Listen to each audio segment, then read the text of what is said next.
Molimo Santo. Nous avons gagné les dollars à mon colo et à l'élo. Mon colo est mon nez et personne ne se bat à l'aïe. Il y a solo papa, autant à mon à la bisoté. Mon colo est là, mon colo est à passe.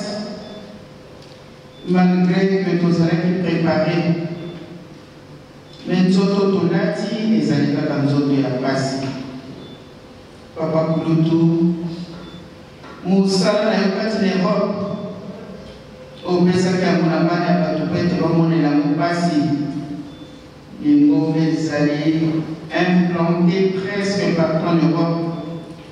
Nzambe na ngai topesi merci na nyonso kosalela biso bopesa biso ya molimo bolongola bonzoto mpo tosalela bino na solo na nkombo ya tata mwana mpe tata molimo santo amen.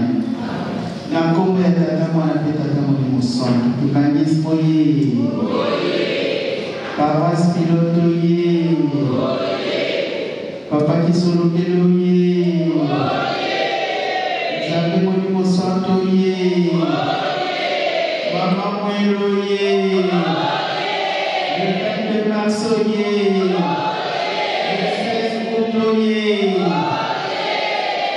ya solo la tata na bamama balopesali milite ntango na biso ekomi mosika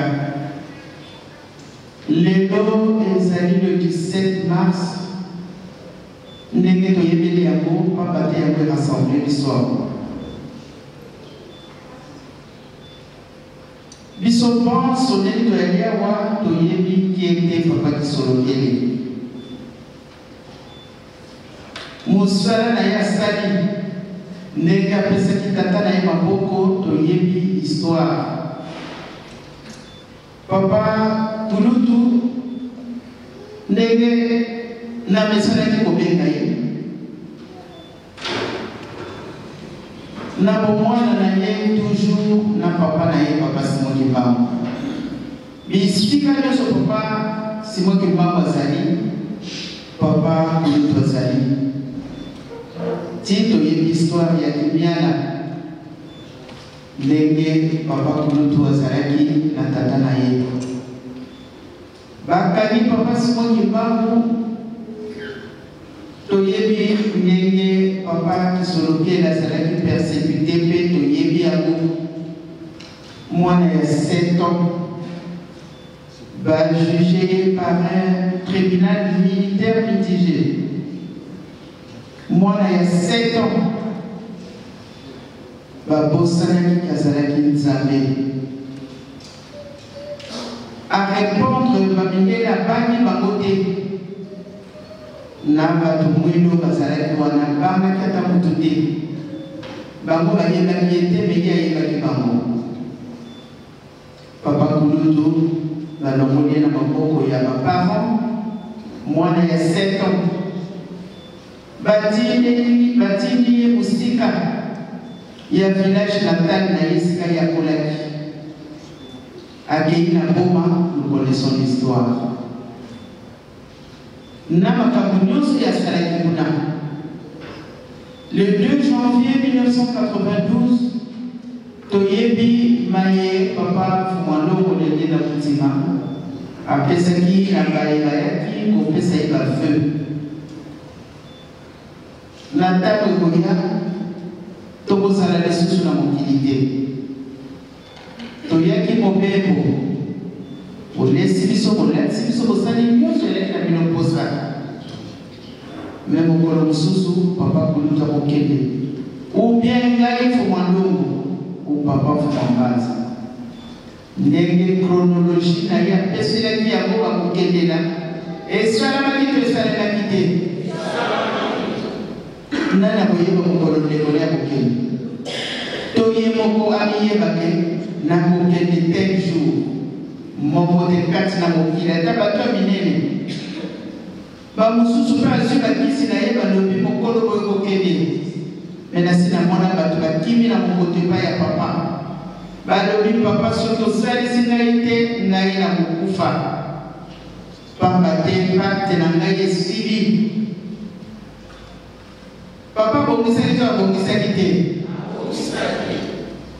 qui bangis moyi tozana nzela ya solo lelo mokolo monene toyambeli papa kulutu ndenge nini ye lelo azongaki na kiti na ya bokonzi.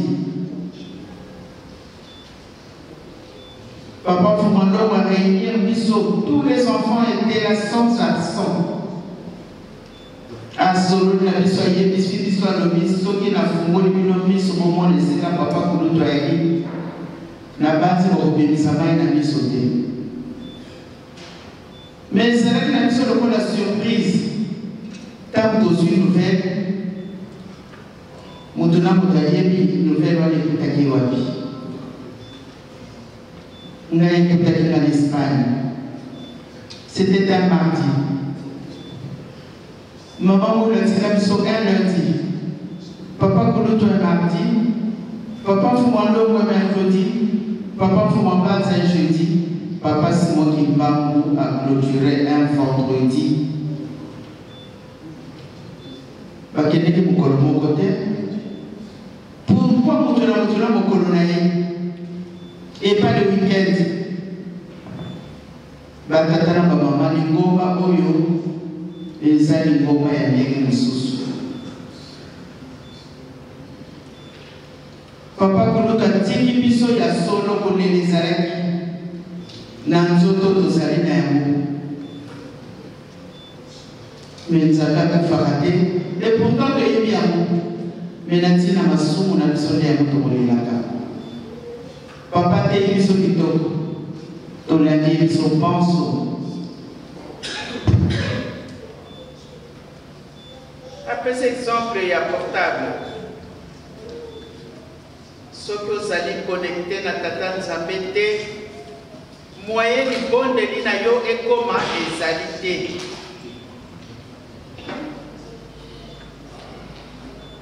Tomona koza na portable zo na mutu. Omona kaka liaison wana elongwe ekatani. Et pas ya tata nzambe, c'est la même chose.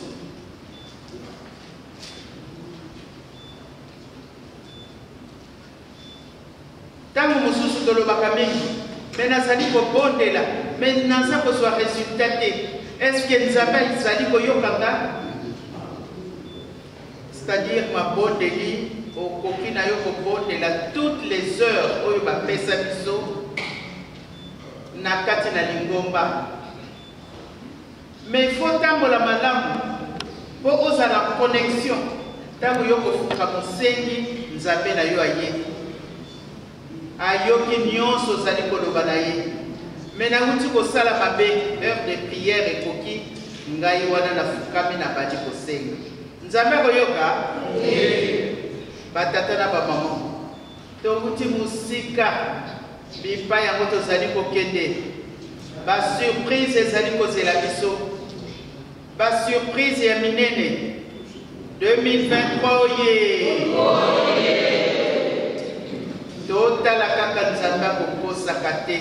Liloba ya nzambe koleka te. Oyo nyonso bayebisa biso ekosalema. Tokomona yango wana tosala très attention.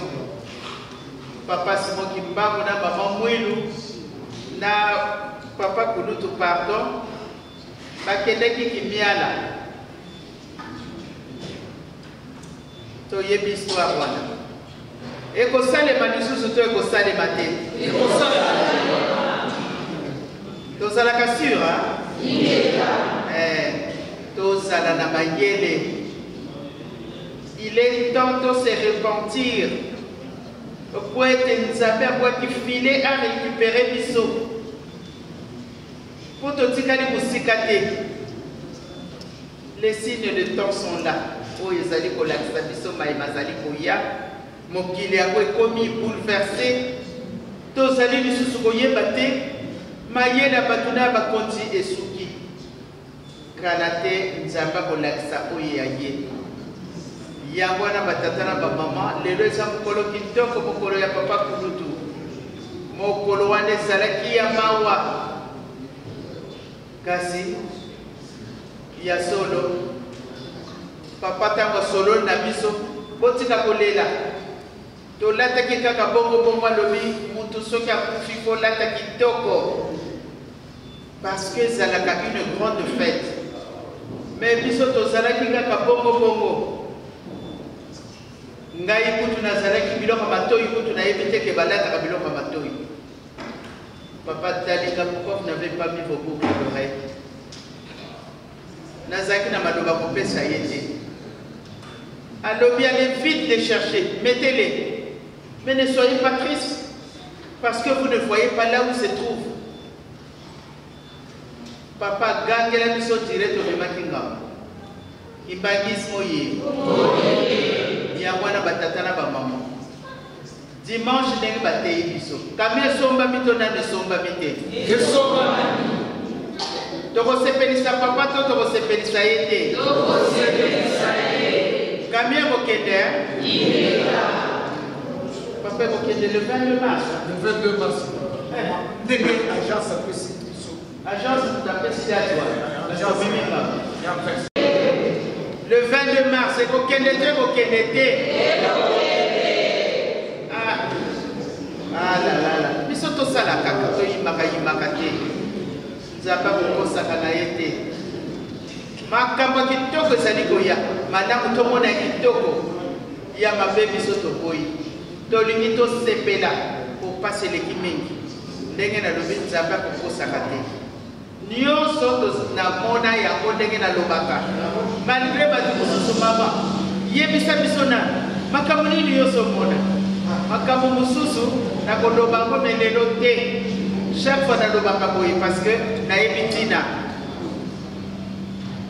tomona nano basini eza koyela biso basini wana soki biso nyonso tomoni yango nde nakopesa bino ata 6 boyoka yango oyo nga na vivre bino mpe bomoni ça faisait partie ya les 10 mots oyo papa yebisanga to 10 phrases oyo papa yebisangaki kosalema yango wana batata na bamaman lelo le 17 le 22 mars c'est dans quelques jours nzambe molimo santo akobota bakati na biso me tokoyamba ye ndenge nini toyamba ye na bolingo mibeko misala yango yango baza kosenga biso toyimaka te soki papa alobi tosala boye biso tosala koluka te osalaka baanalyse wana epesaka retard na makambo ebele biso ekeke ya tata molimo santo nyonso epesameli biso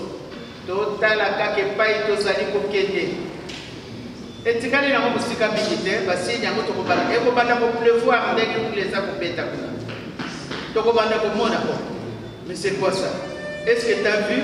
Tu as entendu? Et que ça les matés, que ça les matés. Papa Kulutu, oyo bate bisoto bomba peto sale la pomo kola suka to so kopikisa mana kombo ya tata mwana pembe. Amen.